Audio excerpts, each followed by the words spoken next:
Donc, la conférence d'aujourd'hui s'inscrit dans le contexte de la coopération entre le Québec et les îles Féroé sur l'avenir du livre et de la littérature. Donc, c'est une coopération qui a donné plusieurs résultats, plusieurs publications, 4 livres, entre autres. Donc, Malane a publié l'histoire de la littérature des îles Féroé au laboratoire sur le Nord aujourd'hui, en français. Elle a traduit en féroïen un petit essai que j'ai écrit sur « Qu'est-ce que l'imaginaire du Nord, principe éthique ». On a collaboré ensemble avec les éditions La Peuplade pour faire traduire en français Le collectionneur d'images, un des romans importants des îles Féroé. Et finalement, avec les éditions du Noroît, de publier « J'écris sur du papier mouillé » qui est sorti le mois dernier. Donc, ces 4 livres nous permettent d'échanger entre le Québec et les îles Féroé et aussi pour nous, en français, de commencer à découvrir cette littérature exceptionnelle. Donc, je laisse la parole à Malane et voilà. Oui, tu peux changer ça? Bonjour, je suis enchantée de vous rencontrer. C'est la 2e fois que j'ai l'honneur de faire un cours ici à l'Université du Québec, à Montréal. Et merci Daniel pour tout organiser tellement bien et pour la collaboration jusqu'ici. Comme il a dit, je m'appelle Merlan Malnestötter en féroïen. Et oui, et puis où est-ce qu'on va? Oui, mon pays se trouve par là. Ce sont 18 îles qui se trouvent au milieu de l'Atlantique Nord. Pour le temps, c'est presque le même temps toute l'année. Pendant l'été, la température moyenne est 12 degrés et pendant l'hiver, il est 5 degrés. Alors aujourd'hui, il y a 5 degrés à Tórshavn, la capitale des îles Féroé. Selon l'histoire, on ne sait pas combien de gens ont vécu aux îles Féroé pendant le Moyen Âge, mais on pense que c'était environ 3 à 4 000 personnes jusqu'au début du 19e siècle. Et pour ça, il était nécessaire de trouver des autres moyens de stabiliser l'économie. Et on a commencé à la fin du 19e siècle de faire la pêche autour d'Islande et en Groenland au début du XXe siècle pour nourrir la population.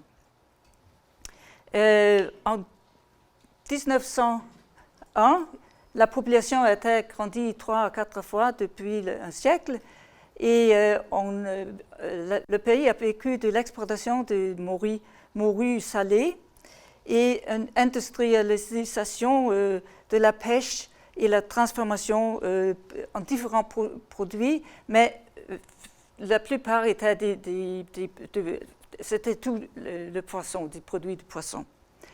Et aujourd'hui, on est 54, presque 55 000 personnes aux îles Féroé et on vit de la pêche. C'est l'exportation principale, c'est la pêche, des produits de poisson et élevage de saumon. C'est 50-50, 50-50% entre la pêche et l'élevage de saumon.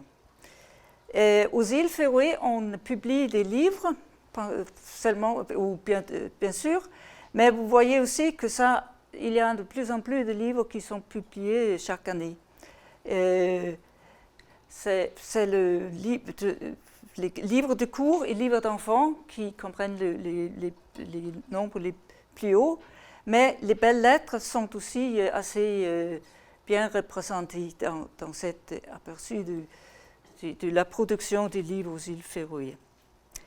Mais c'est une histoire assez courte,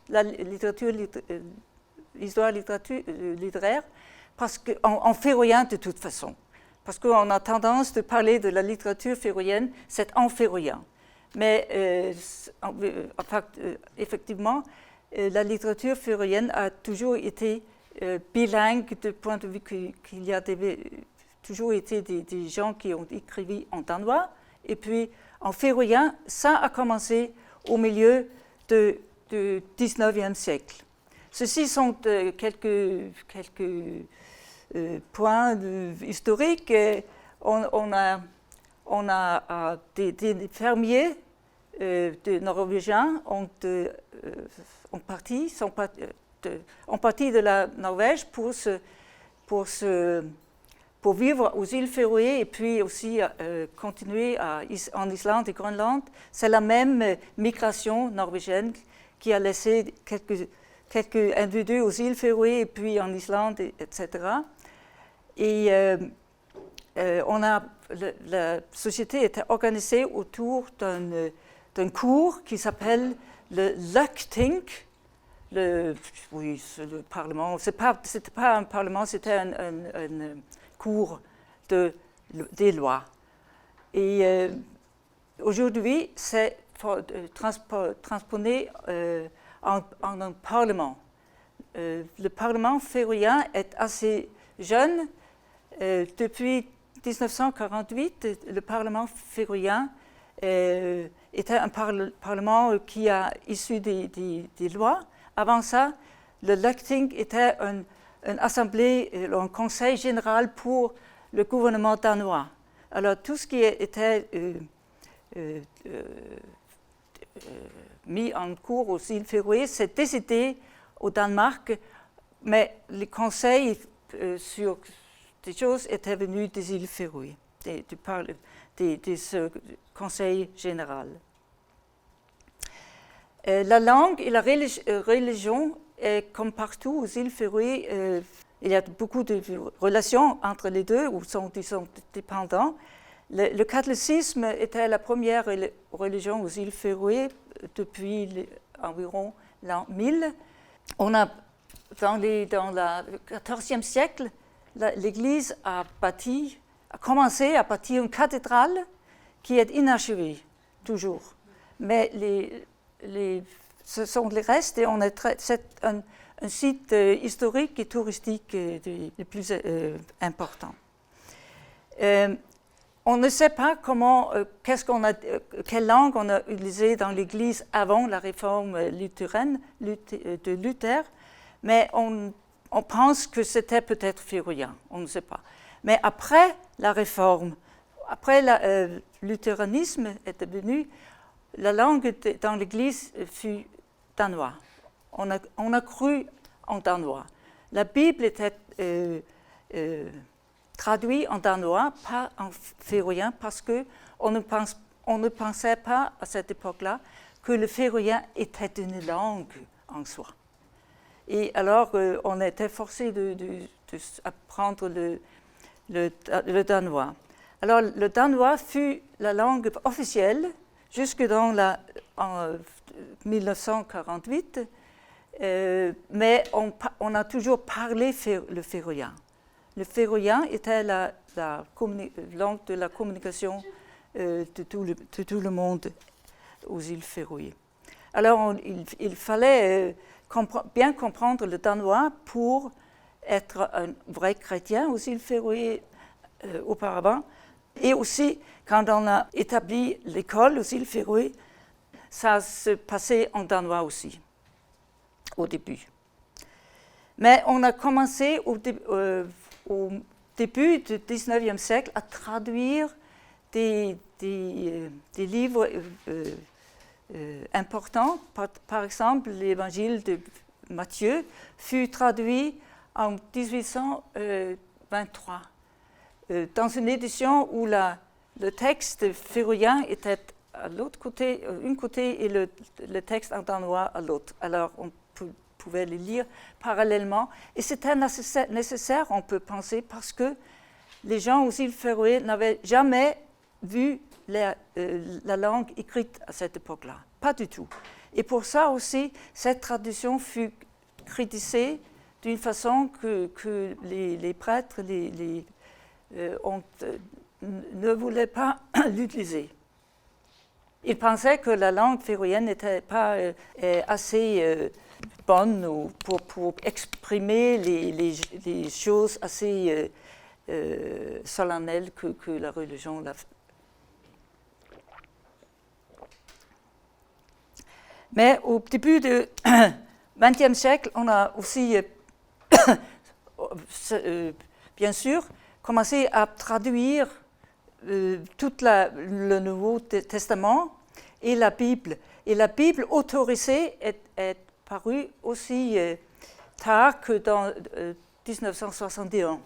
Mais avant ça, une communauté, une congrégation de frères, ils ne sont pas membres de l'Église d'État. Ils ont d'abord ils ont publié la Bible entière comme les premiers. En 1939, le féroïen fut permis dans l'Église. Les prêtres pouvaient faire leur sermon en féroïen. Et ça, c'est tout un résultat des événements dans le 19e siècle. Les premières œuvres artistiques, ce sont ces dessins en gauche des oiseaux, sont très fantastiques et avec beaucoup de couleurs.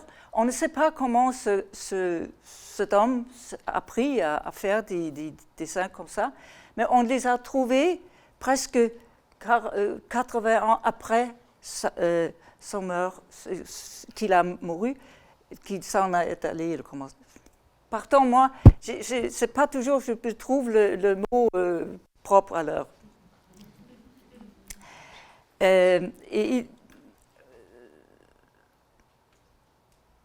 À cette époque-là, on a pensé que le féroïen, les savants ont pensé que la langue féroïen était tellement avait dégénéré qu'il fallait le laisser et changer la langue parlée dans le pays en danois. Celui-là, Jens Christian Svabo, il a étudié l'économie à Copenhague et pour financer, pour avoir de l'argent pour vivre, il a écrit les chansons de gestes, les airs qu'il savait de la maison des îles Féroé, il les a vendus. Et pour ça, on a des vieux chansons, on a préservé ça. Et il a aussi fait un manuscrit, un dictionnaire féroïen, danois, latin. Et ça, c'est la source pour la restauration de la langue féroïenne dans le 19e et le 20e siècle. Parce que la langue parlée féroïenne était tellement mélangée des mots et des expressions et des syntaxes danoises qu'on a jugé que ce n'est pas une langue. Alors, il faut changer la langue. Mais au lieu d'ébolir la langue féroïenne, il était la raison pour qu'on pouvait restaurer la langue. Et celui-là, Christian Lyngby, il était le premier à faire publier des chansons de gestes en féroïen. C'est un livre qui est paru au Danemark en 1822. Aussi, cette fois-là, c'était le texte en féroïen à l'un côté et le texte en danois à l'autre côté. Et tous les paratextes, les textes autour de ces deux textes étaient en danois. Alors, quand on a vu les premiers textes en féroïen, c'était toujours dans un milieu, pour ainsi dire, danois. Et celui-là, Wenceslaus Ulricus Hammershaimb, il a construit l'orthographie dans les années 1840. Et c'est à peu près ça qu'on écrit aujourd'hui. C'est une orthographie étymologique, ça veut dire qu'elle comme base à la langue norroise, la langue ancienne en Scandinavie, dans les pays nordiques, c'est ça qui est la base de l'écriture féroïenne. Alors, on a aussi des lettres qu'on n'a pas dans les autres langues européennes, seulement c'est le ed. C'est pas comme en Islande, on a le thorn, on n'a pas ça. La tradition orale, c'est ça ce qui est la base depuis laquelle on a construit l'écriture féroïenne. La collection a commencé avec Svabo, que j'ai mentionné tout à l'heure, et la publication à partir de 1820. Et puis aussi, en même temps, il y avait des gens aux îles Féroé, les fermiers, qui ont commencé à écrire des nouveaux ballades. Ballades sur des motifs, les thèmes historiques et dans la même forme que les chansons orales. Et comme ça, on a une grande...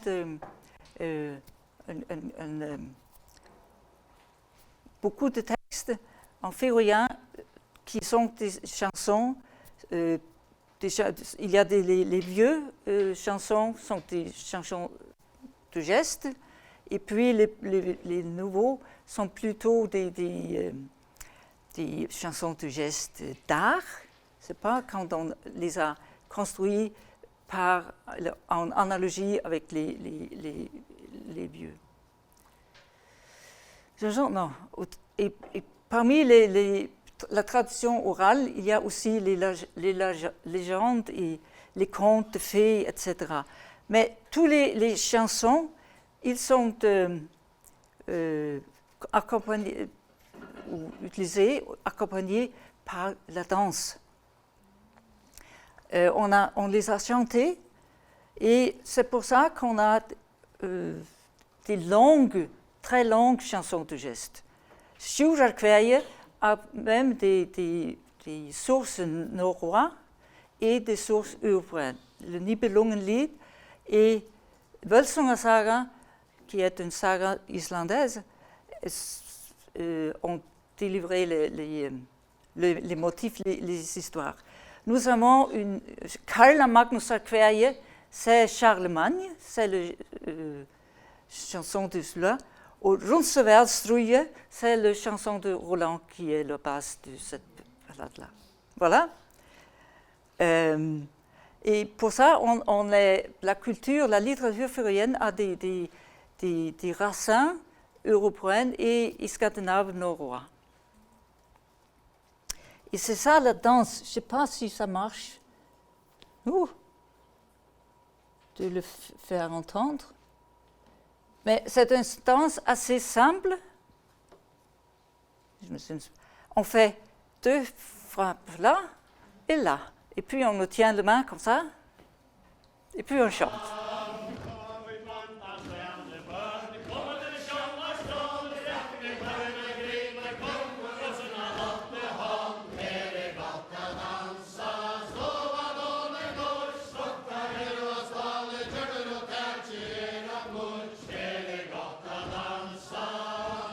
Grane gotli av heie, voa søynum brante av reie. Sjurur voa armen non, grane gotli av heie. Très simple.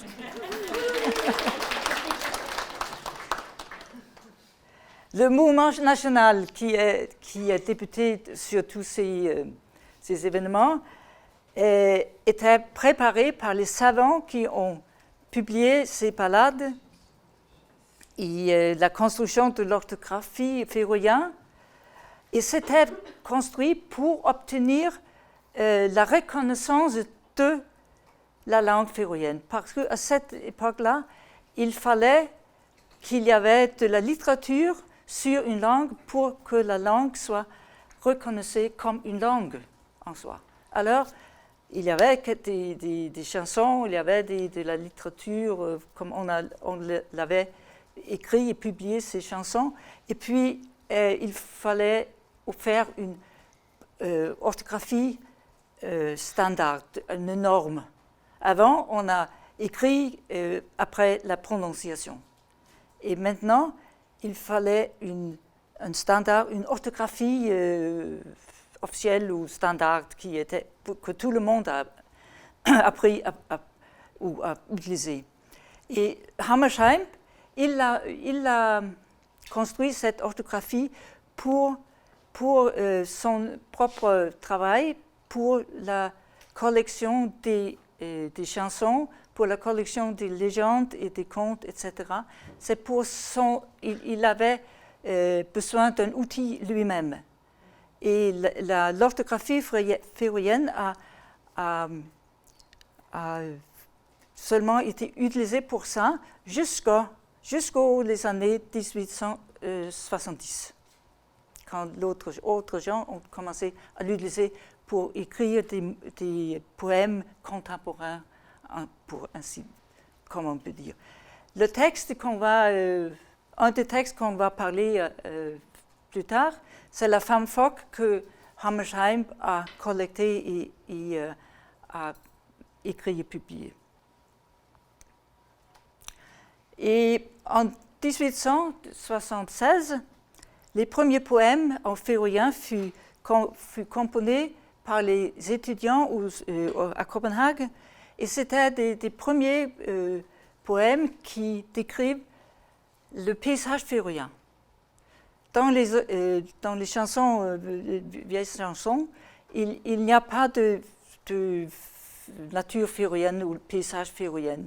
S'il y a des choses de la nature, ce sont des bois ou des roses, des lilas, et ça n'a pas jamais poussé aux îles Féroé. Alors, on a commencé à décrire le paysage, la nature, les moutons, la mer, etc., en féroïen. Et ça, c'était un élément dans la construction de la nation. On a reçu cette idée qu'il y a, quand on a une langue, on est une nation. Et pour la nation doit se décrire. Il faut que la nation soit mise. On peut parler d'elle, de ces phénomènes de la nature, de l'industrie, de l'économie et tout ça. Et ça, c'est ça qu'ont fait les étudiants à Copenhague. Et ça, c'est aussi typique pour le développement de la culture féroïenne. Ça commence très souvent à Copenhague, parmi les étudiants. À cette époque-là, c'était seulement des hommes, mais plus tard, moi-même, j'ai étudié à Copenhague aussi. Et on a construit, on a reçu des idées et puis on les a communiquées quand on est rentré. Bon.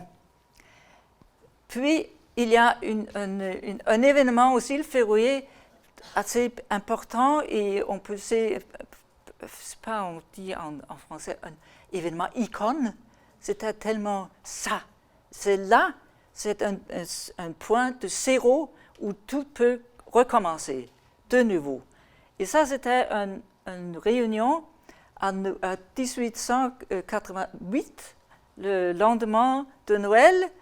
Il y avait un meeting, une réunion à Tórshavn où on a discuté la future de la langue. Et un mois plus tard, on a fondé la Société féroïenne. Ça a peut-être l'air d'être pas logique de faire une association féroïenne aux îles Féroé. C'est quelque chose qu'on fait quand on est étranger. Mais ça dit quelque chose sur la situation. Il était nécessaire de parler, de se prononcer sur le fait qu'on était féroïen et puis on a établi cette association, cette société féroïenne. Pour remettre la langue féroïenne en honneur, on voulait que toute la société féroïenne se passe en féroïen. À cette époque-là, comme j'ai dit, tout se passait en danois, en dehors de ce qui était privé. Et aussi, on avait comme but d'encourager l'avancement des métiers. À l'aide de l'écriture, quand on parlait de la langue ici, c'était dans cette société, c'était avant tout l'écriture. Alors, on a établi des journaux. Il y avait 2 journaux en féroïen dans les années 1890. Et on a aussi propagandé ces idées à travers des pièces de théâtre. Et la première pièce de théâtre qui a été jouée dans cette très court avant l'établissement de l'association, fut une pièce écrite par une femme. Et ça, c'était très spécial parce que puis là, après, tout le monde a oublié cette pièce. Ce n'était pas écrit, pas publié, mais l'autre pièce qui était jouée dans la même séance fut écrite par un homme. Et cette pièce-là, oui, c'est écrit, c'est publié plusieurs fois.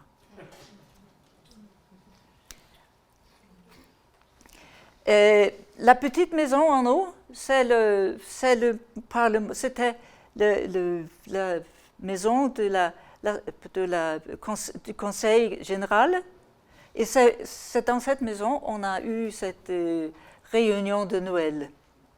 Aujourd'hui, sur le même endroit, c'est le Parlement féroïen. Et vous voyez à droite de l'ancienne maison, il y a quelque chose qui ressemble à un château. Oui? Ça, c'est le préfet danois. C'est la maison du préfet danois. Voilà. Ici, en dessous, c'est le bâtiment du conseil général. À droite, l'église, et puis encore à droite, c'était une école. Aujourd'hui, c'est le mairie. Et entre les deux, c'est une librairie, l'affaire la plus ancienne aux îles Féroé aujourd'hui. C'est établi en 1865. L'association ou la société féroïenne fut dissous environ 1900 parce qu'on ne peut pas s'unir sur comment écrire le féroïen, sur l'orthographie. Parce que l'orthographie de Hammersheim était à cette époque-là 50 ans, avait 50 ans. Et dans la philologie, il y avait des idées nouvelles. Et Jacobsen, il a construit un autre système d'écrire basé sur la phonologie. Et alors, il y avait une dispute, oui, et l'orthographie étymologique de Hammersheim a gagné. Et alors, l'association ou la société féroïenne, il n'était pas possible de travailler dans cette association. Mais le travail pour l'avancement de la langue féroïenne a perpétué toujours depuis ça. Alors, on a une association qui travaille 10 ans ou quelque chose comme ça, et puis il disparaît, mais l'idée persiste. Et la différence entre les deux orthographies il y a deux fois les mêmes 2 mots. Föreskarvuiser, c'est l'orthographie étymologique, et l'orthographie de Jacobsen, ça se prononce de la même façon, Föreskarvuiser, mais c'est écrit plus proche à la prononciation. Alors, la position du féroïen dans l'école, c'est une autre histoire. J'ai dit que quand on a établi une école primaire, c'était en danois. 1873, la loi sur les écoles aux îles Féroé, c'était une loi danoise, tout était en danois. On a appris à lire, écrire et calculer en danois avec des livres en danois, et l'histoire danoise, l'histoire féroïenne, ça n'existait pas. En 1912, le féroïen oral est devenu une matière scolaire, mais c'était le dernier cours pendant la journée. Et en même temps, on a décidé que la langue d'instruction, la langue des instituteurs est danois. Ils devaient enseigner en danois, aussi enseigner le féroïen oral en danois. Je ne sais pas comment ils l'ont fait. Mais les élèves dans les premières classes, ils pouvaient parler féroïen, pour faciliter la compréhension du danois. C'était un des combats les plus sérieux au début du XXe siècle, c'était la langue et l'école. Enfin, en 1938, le féroïen devient une matière scolaire à part entière. Et ça veut dire que maintenant, à partir de 1938, on a enseigné le féroïen au même niveau que le danois. On a appris à lire, écrire et calculer en féroïen. Et à cette époque-là, il y avait quelques livres d'école en féroïen pour lire. Et il y avait quelques-unes sur la nature, sur la géographie, mais c'était très peu de matériel pédagogique à cette époque-là, mais ça est meilleur aujourd'hui. Mais c'est toujours un problème, parce qu'une société tellement petite que le féroïen, c'est très difficile de rééditer, de faire des nouveaux livres scolaires tout le temps, parce que les idées se développent, on est obligé de faire des nouvelles éditions chaque année ou tous les 2 années ou quelque chose comme ça. Alors, il est nécessaire toujours utiliser des livres en danois. Qu'est-ce que ça veut dire qu'on n'a pas appris le féroïen à l'école? C'était le Conseil général était dominé. Il y avait 2 partis politiques à cette époque-là. C'était la partie unioniste qui a voulu maintenir la cohésion avec Danemark, et ils ont maintenu la décision, ou ils ont conseillé au gouvernement danois de faire cette loi, de stipuler qu'il fallait enseigner en danois. L'autre côté, il y avait l'opposition qui était pour plus d'autodétermination. À cette époque-là, on était loin de parler d'autonomie ou quelque chose comme ça. On ne voulait plus d'autodétermination sur certains sujets, par exemple l'école. Mais c'était un désaccord qui a duré jusqu'à la fin des années 30. Une autre conséquence, c'était que les gens vivant aux îles Féroé ne savaient pas écrire leur langue. Ils l'ont parlé, et toutes les lettres privées de mes grands-parents étaient en danois. Mes parents ont reçu d'enseignement de féroïen dans l'école secondaire. Alors, c'est tellement nouveau pour dire comme ça. Hein. Il y avait une alternative, il y avait ce lycée populaire, c'était une école, une espèce d'une école fondée au Danemark dans les 1830. Les Danois ont fondé une sorte d'école pour les jeunes rurales, pour qu'ils apprennent de l'histoire, un peu de littérature, et de discuter, de les former. Et cette idée, on a utilisé aux îles Féroé, on a fondé un lycée populaire comme ça, à la fin tout à la fin du 19e siècle, où le féroïen était la matière principale. Ici, beaucoup de monde est allé à ce lycée populaire pour apprendre à écrire féroïen, pour apprendre de la littérature féroïenne et d'autres littératures, et avant tout apprendre de l'histoire féroïenne.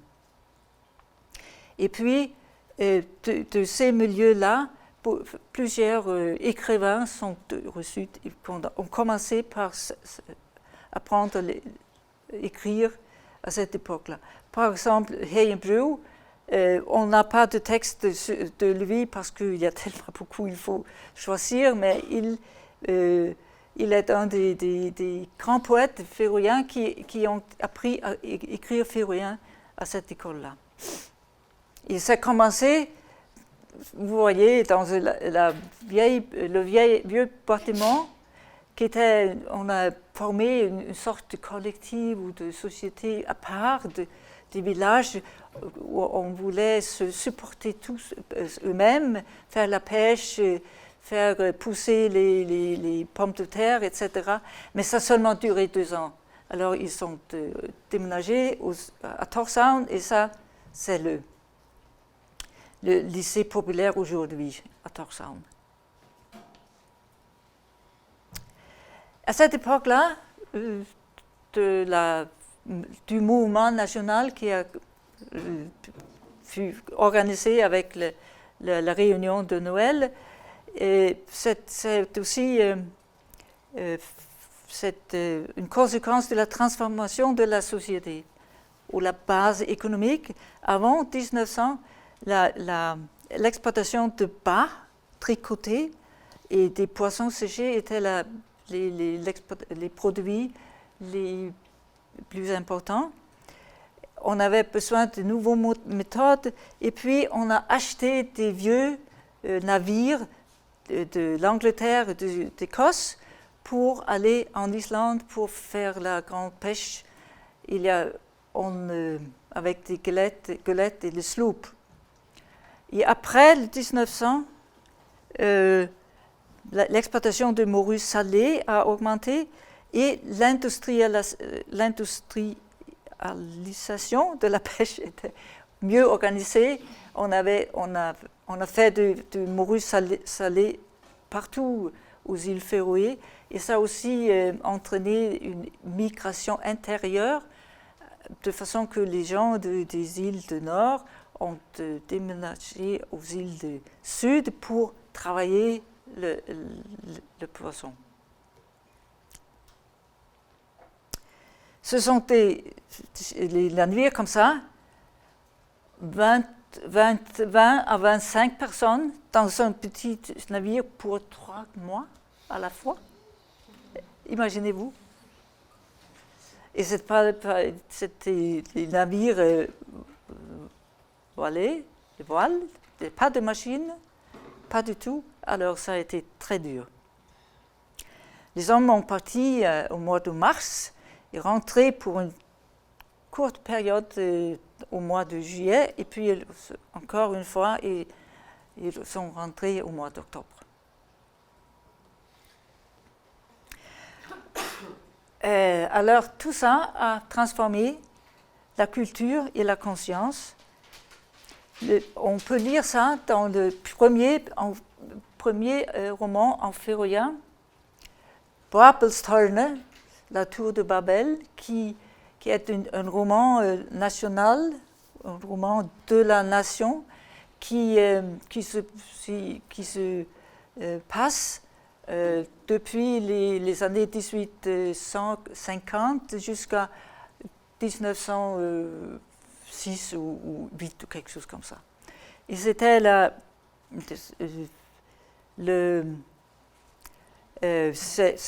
l'histoire, c'est 3 générations dans 2 familles de fermiers dans un village, et les 2 familles ne sont pas d'accord, pas du tout. Il y a des personnages très forts, une forte femme dans l'une famille et pas tellement forts hommes dans l'autre famille. Mais c'était très intéressant, parce que c'est la famille où règnent les hommes qui sont au milieu de l'action du roman. Mais le roman n'est pas traduit, se trouve seulement en féroïen. Et le même auteur était aussi le premier, ce sont les premiers, les publications les premiers. Le roman, recueil de nouvelles, c'est le même auteur, et cet auteur, c'était l'un des 2 qui a fondé le lycée populaire, Jane Louis. Et puis aussi le premier recueil de poésie en féroïen pour lire quand on a publié des poèmes avant, c'était des chansons nationales, des chansons décrivant le paysage, les gens et tout ça. Mais et pour encourager les gens à penser ou à penser féroïen, à utiliser le féroïen, à développer leur féroïen. Ici, ce sont des poèmes, on va en lire plus tard aujourd'hui, ce sont des poèmes sur l'existence symboliste de cette... mais ce sont les premières publications des genres principaux de la littérature. Roman, nouvelle, poème. Oui. Et oui, celui-là, il est publié l'an où a commencé le premier guerre mondiale, mais avant que ça a commencé. Mais ça n'a rien à faire avec la guerre.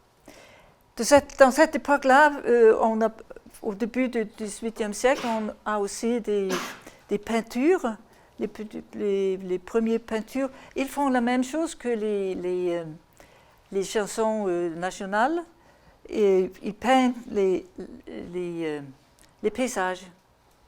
Et les paysages, c'est du romantisme, parce qu'on a des montagnes, et c'est comme ça que le paysage féroïen, c'est pas très haut. La montagne le plus haut est 990 mètres. 900, pas 1000 mètres. C'est pas beaucoup quand on compare avec d'autres. Mais ça a l'air très haut parce que ça sort du mer et puis ça va directement en eau. Christine Geil et Erik van Borgstein. Ah, celui-là, en haut, c'est Erik van Borgstein, et en bas, c'est Christine Geil. Si vous allez les... Alors, les liens Danemark féroïen, c'était depuis 1816, les féroïens sont changés d'être quelque chose qui appartenait à la Norvège. C'était une colonie norvégienne. Après les guerres Napoléon, les îles Féroé furent danoises et est devenu un département danois. Mais quand les Danois ont reçu la constitution danoise à la fin des années 1840, il était aussi nécessaire de faire quelque chose aux îles Féroé. D'abord, on choisit 2 membres. Aux îles Féroé, on a choisi 2 membres pour le Parlement danois. Et puis, 3 ans plus tard, on a rétabli le Conseil général comme un Parlement. Non, comme un Conseil général, excusez-moi. C'est là que que le Conseil général fut établi. Une autre chose qui est aussi importante dans les années au milieu du 19e siècle, c'est jusqu'en 1856, le commerce était un monopole et géré par le roi directement. Mais à cette année-là, on l'a libéré, le commerce libre, le capitalisme est rentré. Et ça est aussi le commencement de la modernité que les auteurs décrivent ou vivent au début de... Et le Leuchting, oui, fut rétabli en 1852. Dans les années, au début du XXe siècle, la discussion sur l'indépendance ou l'autonomie des îles Féroé a commencé entre ces deux parties que j'ai mentionnées tout à l'heure. Ces discussions ont commencé dans le Parlement et parmi les gens, mais pendant la Deuxième Guerre mondiale, il n'y avait pas de communication, de relation avec Danemark. Le Danemark fut pris par les Allemands et les Anglais ont venu aux îles Féroé. Puis il n'y avait pas d'autorité danoise aux îles Féroé. Au lieu, le pays fut géré par le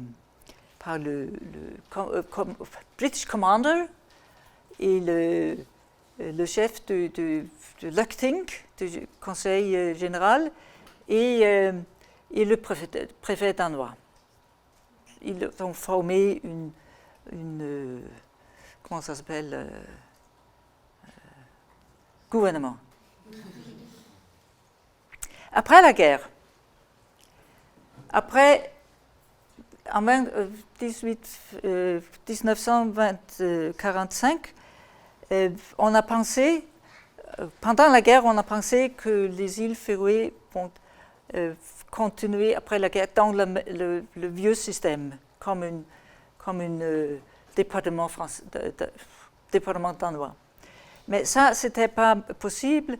Alors, on a arrangé un référendum sur l'indépendance en 1946, un an après la guerre. Et cet référendum, il y avait une majorité pour la souveraineté, mais le gouvernement danois n'a pas accepté le résultat du référendum. Et ça a créé un trauma politique, un trauma politique aux îles Féroé, parce que ceux qui étaient pour la souveraineté, ils se souviennent toujours de cette défaite. Au lieu de la souveraineté, on a eu Home Rule, une loi d'indépendance limitée.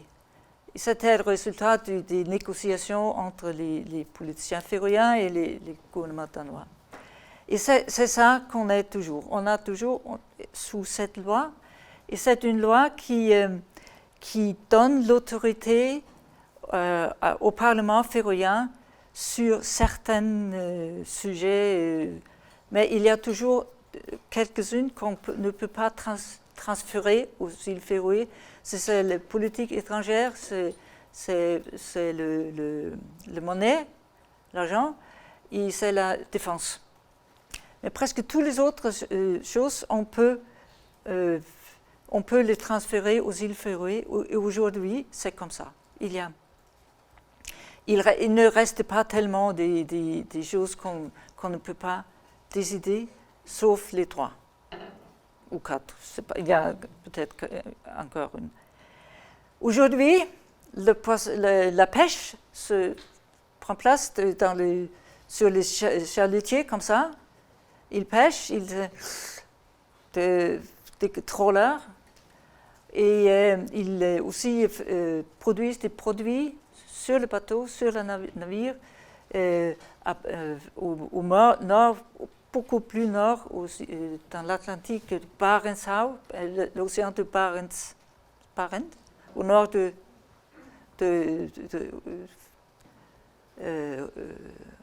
Russie. Et l'exploitation de poissons est toujours le revenu le plus important aux îles Féroé. Et ici, vous pouvez voir que le bleu, ligne bleue, c'est la pêche, et la ligne vert, c'est l'élevage de saumon. Alors, c'est environ 50%, l'exploitation des îles Féroé, ce sont la pêche, résultat de pêche, et l'élevage.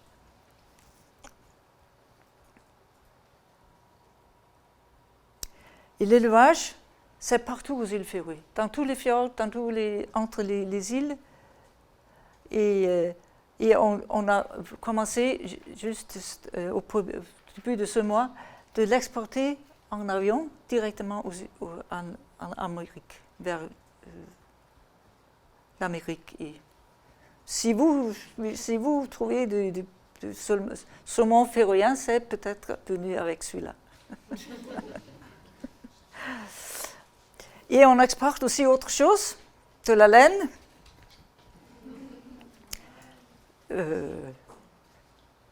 Et le tourisme. Le tourisme est on parle du tourisme comme le troisième jambe. Le poisson, la pêche, l'élevage de saumon et puis le tourisme. Et ça, on discute beaucoup sur le tourisme, en particulier accès aux montagnes. Est-ce que ça, pour les touristes, doit être gratuit ou comment faire? C'est une grande dispute à l'époque.